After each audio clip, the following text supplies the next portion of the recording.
Mark Cerny, the lead system architect of the PlayStation 4, has worked on many games over the years, from programming Marble Madness to being creative director on Knack, the very first PS4 game that was shown publicly.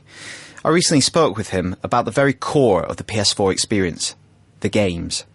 Why was it important for you to also have a game coming out in the launch period? Is that not too much work to give yourself? Well, I mean, I had a heart-to-heart with the chairman of Sony Computer Entertainment at the start of the project and asked him for his advice. And he felt that my long-term contribution to the company would be stronger if I continued working on games, because a lot of what I bring to the hardware architecture is an understanding of how games are built. So he advised I kept making games. And then I started looking around for a small title that I could build at the same time. I ended up working with a team in Tokyo just because I had to be in Tokyo every month anyway for the hardware work. So while working on that, did you encounter any things that then kind of fed back and influenced the design of the PlayStation 4?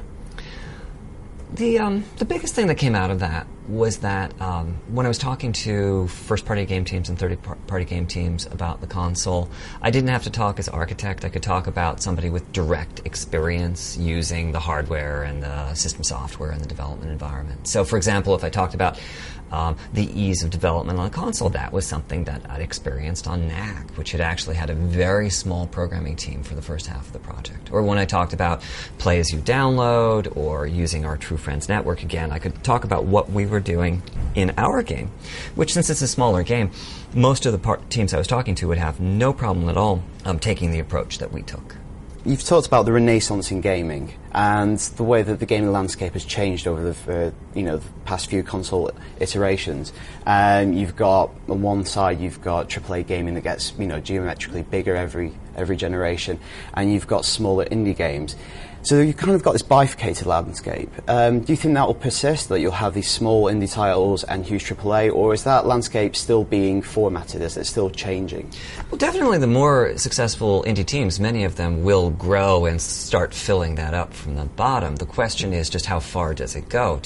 Do those indie titles ever end up with half of the budget of the AAA titles, or is the cost always going to be substantially lower? Are there any particular trends that you can imagine happening with this particular console that you've designed? I think we're already seeing some trends. I went to Ubisoft's press conference at E3, and it was very inspiring. It was all about these games where single player and multiplayer are kind of blending together. Yes, you're playing alone, but then you hook up with some people and you do missions, and then you're back playing alone again.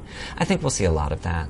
I think we'll also see a lot of living software, which is, I guess, what Destiny is doing, where they're really leveraging the fact there's a hard drive in every console, so they're continuously updating that world. Every time you go back to the game, my understanding is new missions, new places to explore, and so on. And I think that's going to be very prevalent in the PlayStation 4 generation. Since you've been designing it, obviously tablets, mobile phones, those kind of iOS devices, Android, it's kind of proliferated. They're everywhere.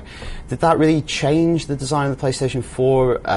Was there kind of a directive to make it cooperate with those devices? Well, if we put the games aside for a minute, we know that pretty much everyone now has smartphones, tablets, and the like. So we've created an architecture where you can use our companion application and sort of through the one application stay in touch with sort of the world of PlayStation and news about your favorite game titles and the like. Also, many of the game teams are making custom applications where the game is mainly played on the console, but you can use your smartphone as a second screen, or you can even play games on your tablet which tie into the PlayStation 4 title.